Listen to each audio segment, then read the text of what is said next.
ഹരേ രാമ രാമ രാമ ഹരേ ഹരേ, ഹരേ കൃഷ്ണ കൃഷ്ണ കൃഷ്ണ ഹരേ ഹരേ, ഹരേ രാമ രാമ രാമ ഹരേ ഹരേ, ഹരേ കൃഷ്ണ കൃഷ്ണ കൃഷ്ണ ഹരേ ഹരേ.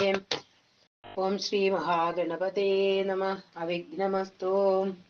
കൂജന്തം രാമ രാമേതി മധുരം മധുരാക്ഷരം ആരുഹ്യ കവിതാശാഖാം വന്ദേ വാൽമീകി കോകിലം. സാനന്ദരൂപം സകല പ്രബോധം ആനന്ദദാനാമൃത പാരിജാതം മനുഷ്യപത്മേഷു രവിസ്വരൂപം പ്രണൗമി തുഞ്ചത്തെഴും ആര്യപാദം. രാമായ രാമഭദ്രായ രാമചന്ദ്രായ വേധസേ രഘുനാഥായ നാഥായ സീതായ പതയേ നമഃ. മനോജവം മാരുതതുല്യവേഗം ജിതേന്ദ്രിയം ബുദ്ധിമതാം വരിഷ്ടം വാതാത്മജം വാനരയൂഥമുഖ്യം ശ്രീരാമദൂതം ശരണം പ്രപദ്യേ.